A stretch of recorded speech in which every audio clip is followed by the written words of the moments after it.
I'm shocked. It's so funny. I thought for sure when I walked out here today there would be like a gold watch on this table because it's officially retirement day. Yeah, I'm out.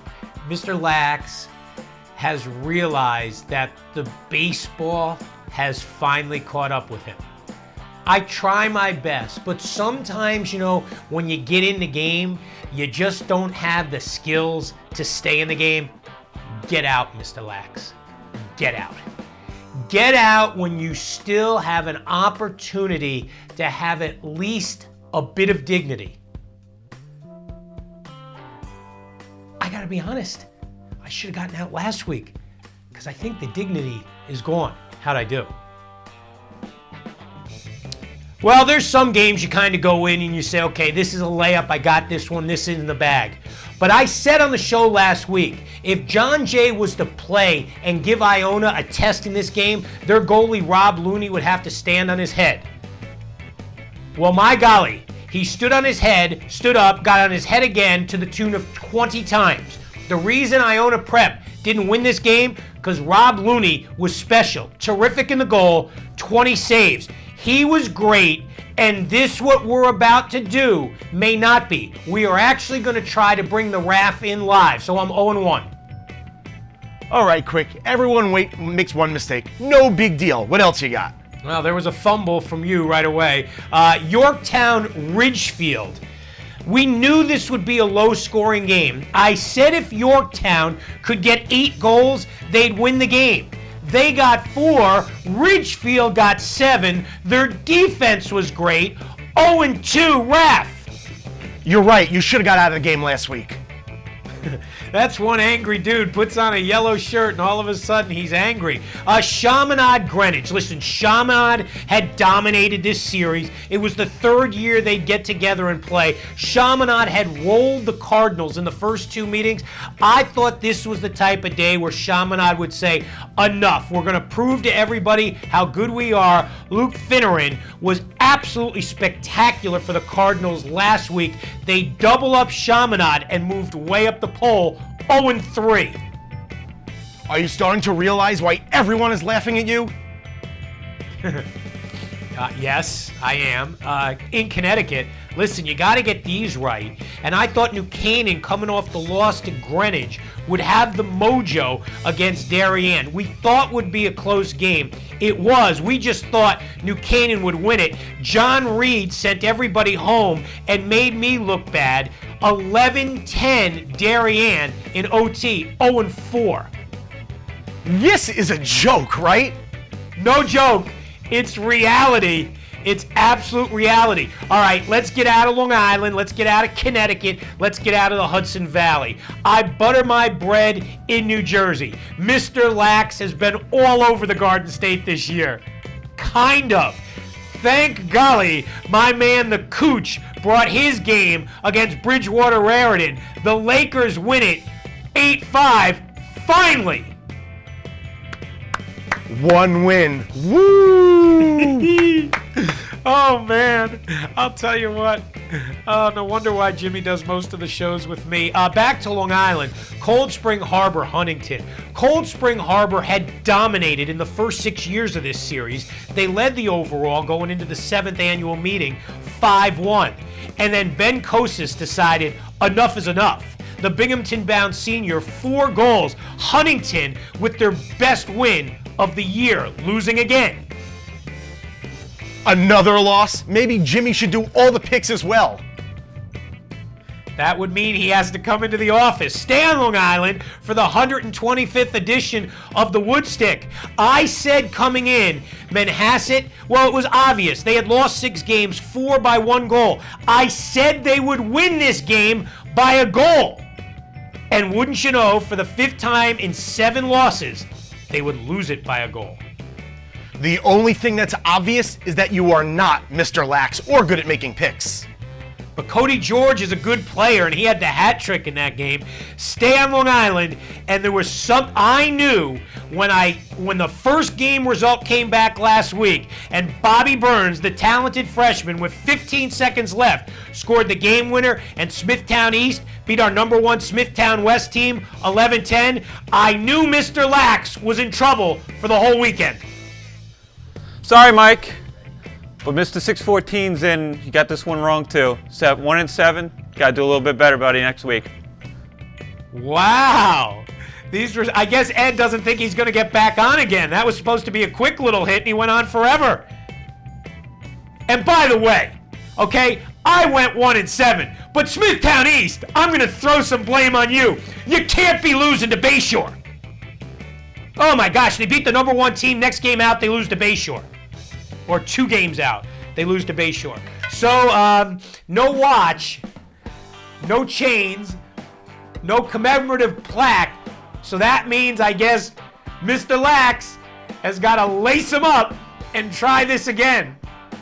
Let's get it on. Here we go. Well, last week, I picked against both Greenwich and Darien.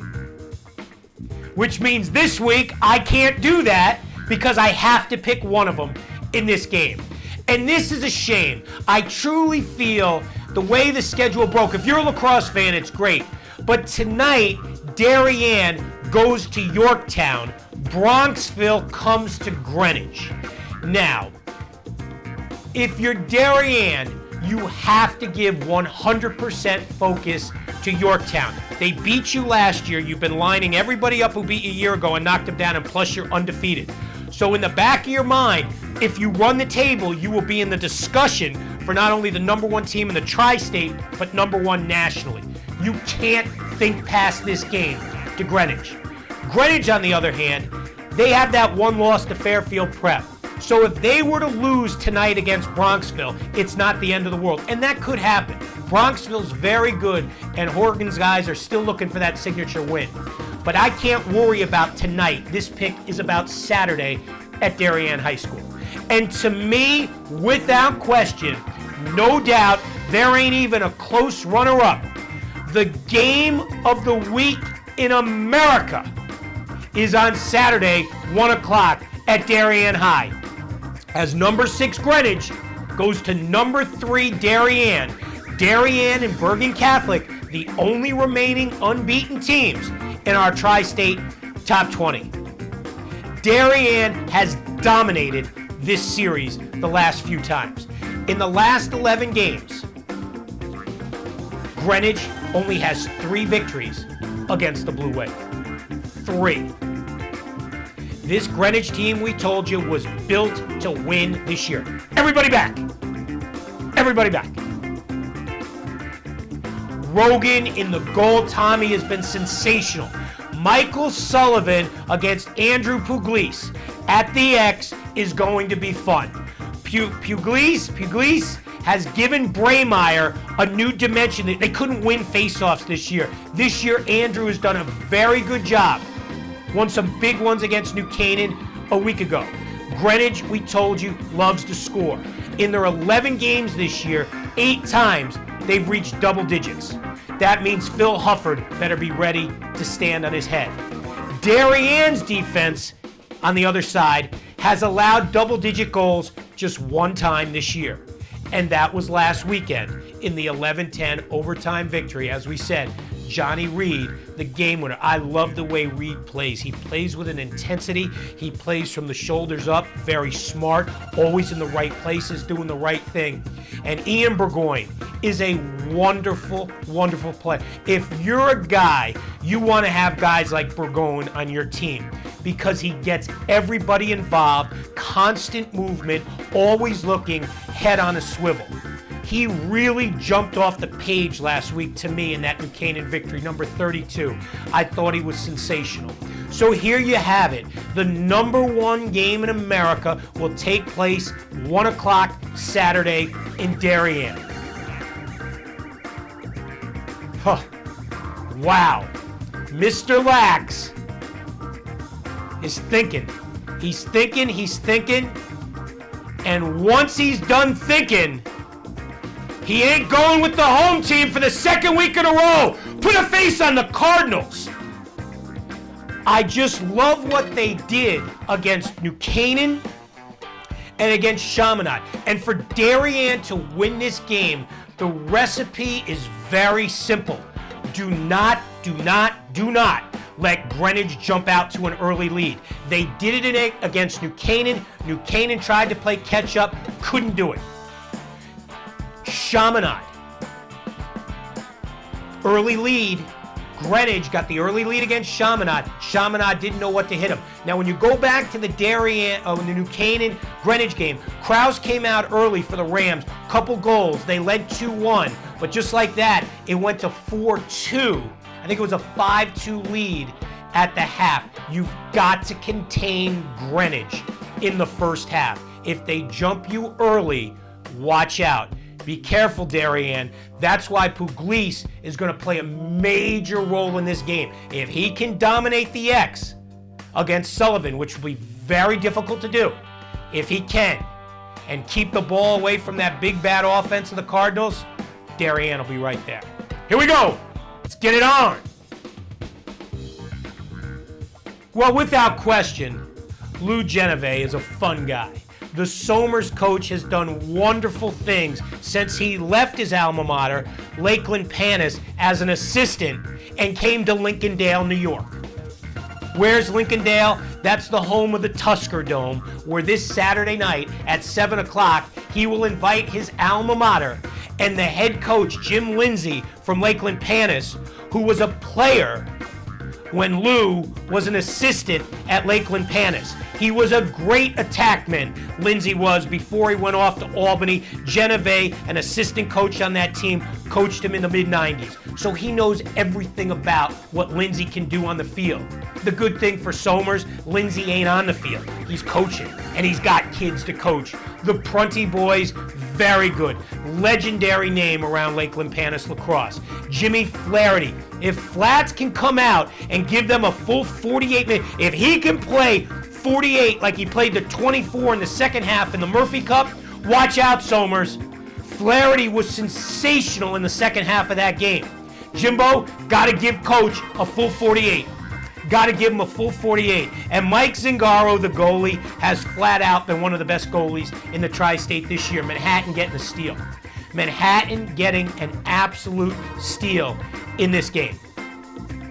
Lakeland Panis, with their 11-4 record, you do some research, and in those 4 games, they've lost by a total of 5 goals. So one of these here, one of these there, a little dink, see you, Raf, and all of a sudden, this team very easily, with a little bit of luck and a little bit of help and a bounce here and there, could be 15-0. 15-0. Somers right now brings the longest winning streak in Section 1 into the game. 5. They're tied with Osnick. 10-4 record. Lakeland Panis, a Section 1A school. Somers, a B school. Right now, if you're Somers, because the way Lakeland Panis has played after the Putnam Valley loss and the Horace Greeley loss early in the year, if Somers is to take this game, people in Section 1 Class B, take notice. You hear me, Yorktown? You hear me, John Jay? Because now Somers will officially have arrived. Listen, they get the win last week against Rye, 15-10, and now they take the week off to get ready for this. The Rye victory, all of a sudden, a week ago, but all of a sudden on Tuesday, Rye upsets Iona Prep. Uh-oh, are the Garnets turning the corner, and now this victory by Somers looks even better. When Geneve left Lakeland Panis as an assistant, he took over in 2009. And in his first year with the great Jojo Marasco, they won the B championship in Section 1. They also beat Lakeland Panis that year 10-9 in overtime. Jojo tied it late and then wins it in overtime. He doesn't have any Jojo Marascos, but he got players. My man Tim Cousin, a competitor. Going to Siena, I love everything about him. You know crossover guys, playing football, playing lacrosse. I'm going to talk a lot about them. Tim Cousin, that type of guy. Love him. Plays with an intensity. Just love kids like that. In Genevieve's second year, he said to his alma mater, remember me? You put that goofy yearbook picture of me in there, okay? He beat him again. And then if they didn't remember then, he beat him again. And then all of a sudden, Lakeland Panis realized this kid that we let go over there to Somers, we better pay attention to him. Because the last 2 years, Lakeland Panis has won the game. And this game has been very interesting. In their last 5 meetings, if you look at the goals scored in the game, very, very close. Somers, 56 goals. Lakeland Panis, 51. Something has to give Saturday night at the Tusker Dome. Justin Corpolongo going to St. John's, face-off guy. Control the ball, control your own destiny. Slick Nick in the goal, playing great. The attack line of Cartelli, Sageski, and DeVito, very good. Very, very good. This is going to be a fun game. For Lakeland Panis, their big game is against Yorktown. The Murphy Cup, the whole thing. For Genevieve, his big game is against his alma mater. And the kid from Lakeland Panis, who now sets up shop in Lincolndale, is going to 4-2 in the series. Put a face on my man Lou. Speaking of Yorktown, they beat Somers this year. And I don't want to say Yorktown's a difficult team to figure out this year, but I'm going to say it. But then again, so is everybody else. Mr. Lax has picked a very difficult year to give myself that moniker that Cavallo threw out there, and for some reason I grabbed it. I should have waited a year. I should have waited a year. But you can't. And just like Yorktown and St. Anthony's, every year they wait to play each other. And the wait is well worth it because these games are fun. Let's get it on! Just like we talked about Darien going into their big game with Greenwich, Yorktown, of course, hosts Darien on Thursday night. Also on Thursday night, St. Anthony's will host their arch rival, Chaminade. A Chaminade team that beat the Friars on the Cerrone goal in overtime about 2 weeks ago, 8-7.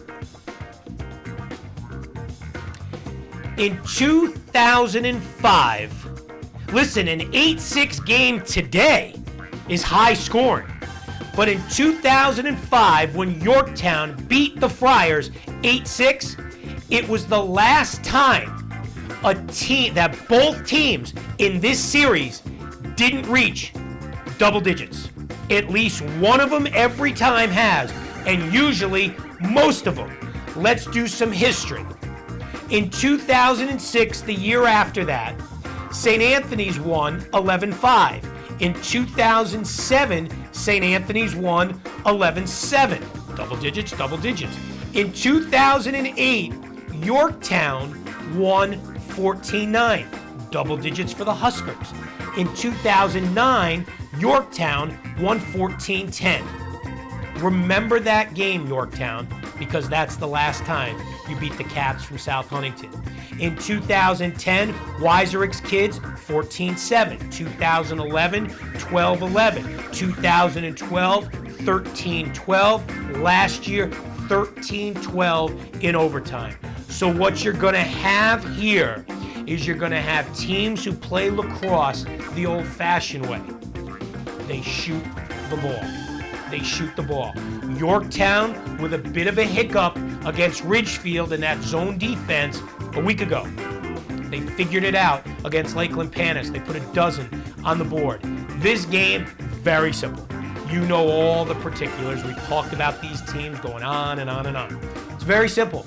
Austin Graham has got to make some saves he's not supposed to for Yorktown. Jack Kincannon, goalie, going to Hofstra for St. Anthony's.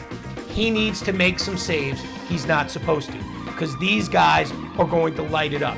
If it wasn't for Eamon Campbell and Joe Licciardi, St. Anthony's would have lost to Fairfield Prep on Monday of this week. A goal late by Licciardi in regulation. Campbell overtime send the Jesuits back to Connecticut. An overtime loser 11-10. The game is going to be fun. Cannot figure out either one of these teams. Cannot. I cannot. I think home field advantage means nothing in lacrosse. Absolutely nothing. So the fact that the Friars are playing at home means nothing to me. Other than, put a face on the Friars! The lacrosse crowds have got to start getting bigger. We talked about the Fairfield Prep tough loss to St. Anthony's on Monday. So how do you bookend your week?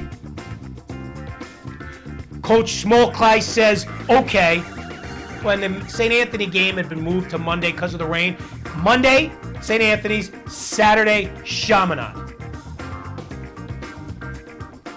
If I can't figure out Yorktown, then I just have given up trying to figure out Chaminade. I just can't figure out Coach Moran's kids. I can't. So maybe this game up at Fairfield U will be the wake-up call that they need. They have dominated this series. They've won 7 of the last 9 games. 7 of the last. But here's the bugaboo with Chaminade. They started the year very good. Very good. Some nice big wins. But in their last 4 games, and we're going to kind of just take one of the 4, St. John the Baptist, and move it over here. So let's talk about their last 3 games. Beat St. Anthony's in overtime, 8-7. Could not score against Yorktown, a Yorktown team that gives up a good amount of goals. And then just got blitzed by the Cardinals of Greenwich, which means if you add it up, they have lost 2 of their last 3 big games.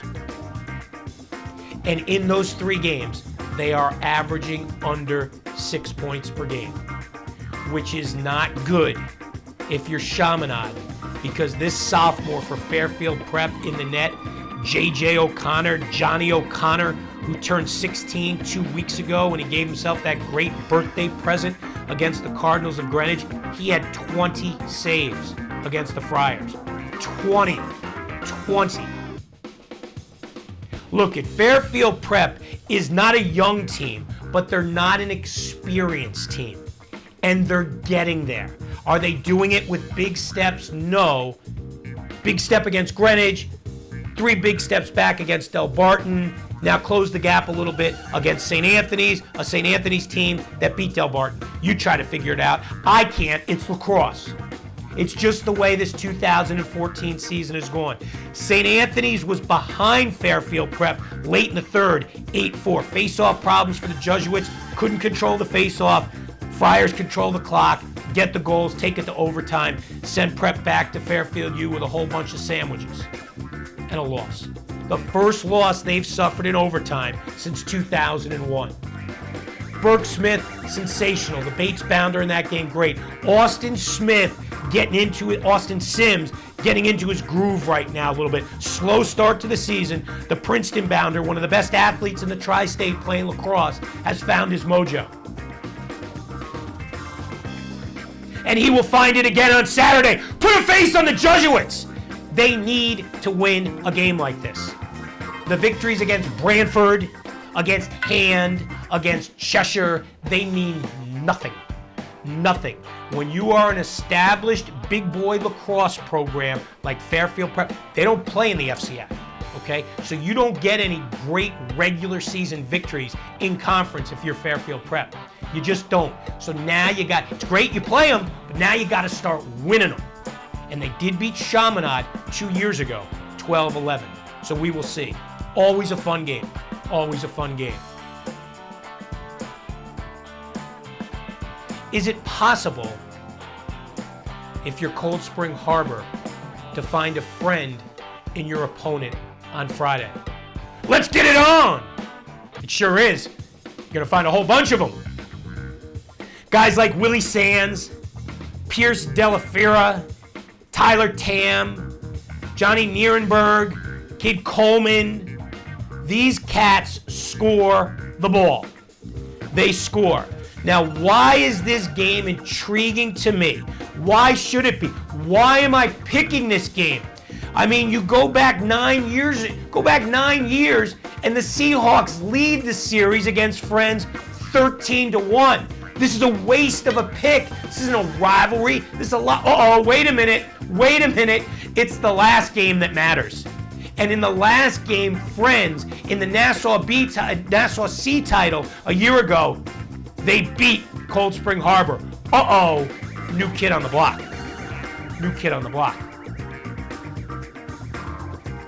Lost in the regular season to Cold Spring 12-7. Win the championship 9-4. Cold Spring Harbor, I wrote these guys off after their 11-8 loss to Huntington. And then I did a little bit of research, a little bit more. And I found, don't write these guys off. They've been in close games this year, and this game on Friday will be a close game. And we will have highlights of this game on Quick Hits Long Island next Monday. If this game is close late, watch out. Favor Cold Spring Harbor. McBride, Laviano, very, very good players. But if you're Friends, what you worry about in this game is Jordan Walter, the Notre Dame-bound midi who was held in check against Huntington. Nobody holds this kid in check. Well, Huntington did in the 11-8 win. This could be another breakout game. If he has the type of game like he had against Manhasset, watch out, Friends. Watch out, Friends. Friends a year ago in the championship victory, they made enemies against Cold Spring Harbor. And the Seahawks haven't forgotten. The series is now 14-1. Put a face on CSH!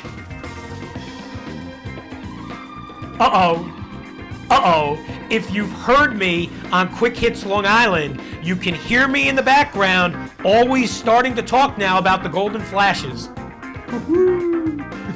Who are they? Well, man, I know who they are in the football season. I know that.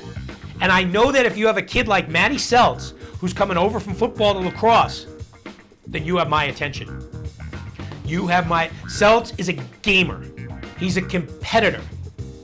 That's why I'm still shocked that he allowed his team to lose to Compsawag, a 6-6 Warriors team, 6 games ago. Ever since that, I guess Seltz has gotten in there and said, hey, let's clean it up. 5-game win streak. They will take on our number 18 Rocky Point team, and Rocky Point began our poll at 20, moved to 19, and now at 18. Or they're at 19. Or at 18. Yeah, I can't. Mr. Lax is so shot, he can't even remember where he ranks the teams anymore. They're at 18. It's a Good Friday game. Rocky Point, just 1 loss this year. And we've told you, Babylon is not an upper echelon Suffolk B school, but if you sleep on him, they'll beat Nick Santarelli. You know this guy. Guy's a proven winner. He was unbelievable in the 9-8 victory against Rocky Point. Rocky Point's only loss. 5 goals and an assist, game-winning goal, 15 seconds left. Go home. Game over. Let's get out of here. They win the game. I have gone on, and it for a guy that doesn't know the sport well, I'm starting to learn a lot that these face-offs, they mean something. There should be a stat in every breakdown now, how many face-offs are won in a game. And this game here, I think, is going to be a lot to do with the face-offs. Jack Sullivan for Rocky Point has had a very good year at the X. Spencer Andrews has had a sensational year for Sable. We're going to know right away. That's right. They ain't going to give a team the ball and say, go. They're going to get down there on their knees. They're going to work the sticks. And we're going to find out right away, advantage who, right off the opening face. Game within the game. Joey Cicenzia has been very good in the goal for Sayville this year. Syracuse Justin playing real well. Ryan Kelly playing real well. And is there a better freshman athlete on Long Island than my man Jackie Cohn, the quarterback of the football team? I don't think so. Matter of fact, I'm going to put him in the top 10 athletes on Long Island right now. And he's a 9th grader. Everybody's drooling about Jack in this college lacrosse. Jack, sit tight, man. Sit tight. Don't make some early commitment for lacrosse and give up on the football. You can really spin it. Kid's got a bright future on and off the field. An unbelievable student. The Ray boys, enough. They're like, say, quick, stop. Talk about us. They're very good. Jordan Fertig, very good. Brendan McGovern, Brendan Kane, very good. Their defense, very good. And the guy in the back, Patrick Dolan, the goalie, looks out at that defense, who have kept guys away from him because they've only given up double digits one time this year. And that was in that win against a very much improved Shoreham-Wading River team over the last 2 weeks. You would like to say Mr. Lax will always pick the team that he has ranked in the poll. But he can't! Put a face on Sayville!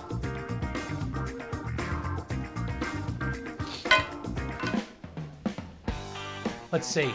14-13 Chaminade beat Iona a couple weeks ago. Trezano's Gales led the game throughout.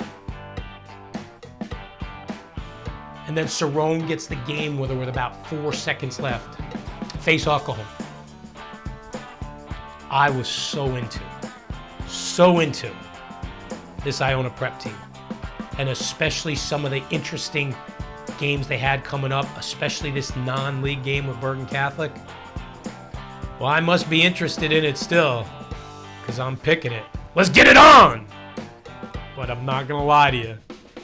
After Tuesday, a lot of my interest went out the window. Why? Because if you're the Gales, you cannot be losing to a sub 500 Rye Garnett's lacrosse team. You can't.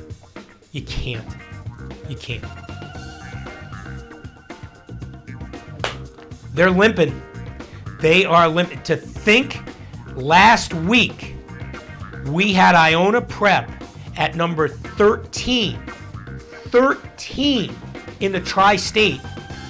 And soon as we moved them there, they lose to John Jay 6-5 and then to Rye High. Oh boy. This is the 4th time these two programs will play. And Iona Prep leads the series 2-1, including that 13-10 victory against BC last year. That BC team from last year ain't this team. Same kids. It's amazing what a year will do. When you're Iona Prep and you play teams like St. Anthony's and you play teams like Chaminade, you're going to see great players. I'm going to give you that. But they ain't seen anybody with the pole like Kurt Halubo. Nobody. This man is 6'5", 240 pounds, going to Princeton to play football. He could easily play lacrosse for Princeton if he chooses. He could. There's no doubt about it. They haven't seen a cat like that. They haven't. And they have not seen an offense like Bergen Catholic's. Mike Riley, Mr. 100 career points. Matt Hammerly, the coach's son. Matt Tack Hammerly. Trevor Weingarten. Brendan Mackey, wonderful players. Control the X. They split time there. And Chris Blewett. I would love, listen, I am going to try to get to this game. I don't know. Who knows? Let me see how the week goes for Iona Prep. Let's face it. You know what? I could say whatever I want. Here's the thing. Okay, it's very simple. This is a trap game. This is a flat-out trap game for Bergen Catholic. It really is. And for Iona Prep, because they don't play in the AAA division, this game will be their championship on Tuesday. And what they're going to get most likely is a Bergen Catholic team. And as the taping of this put a face on it, we don't know if Bergen's going to get to the Bergen County Final. But if they do and win it, that means an Oradell at 4:30 on next Tuesday. That means Bergen Catholic would be undefeated, and Chaminade would come in limping. With Iona Prep would come in limping with everything to play for. Iona Prep has Bergen Catholic right where they want them. It's there for the taking. But they ain't taking it! Put a face on BC. What has happened to Iona Prep in a week? I don't know.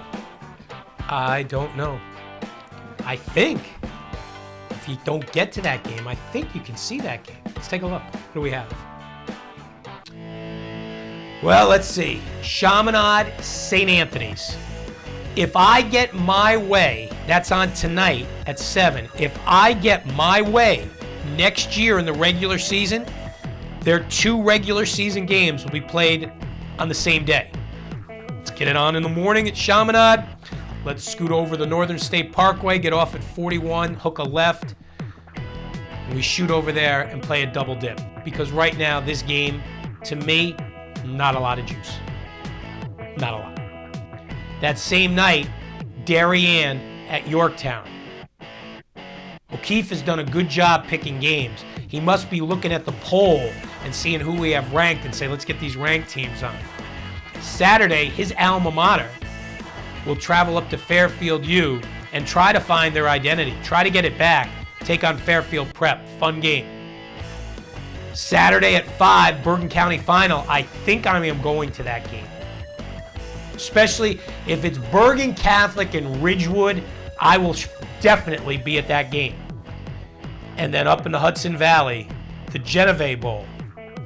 Lakeland Panis and Somers. The Somers team got me excited right now. Game of the week. The whole gang will be there for this one. Yorktown, number 14, fell 8 spots in last week's poll. St. Anthony barely hung on to the 7th spot. They needed overtime and the Campbell goal to send the Jesuits home, 11-10 losers. So the Friars hold on to 7. Yorktown, and that yo-yo year of the Huskers continues. They're up, they're down. I don't know. Tough game to figure out. Tough year to figure out. Tough week to figure out. Tough name to figure out. Mr. Lax. See you, everybody.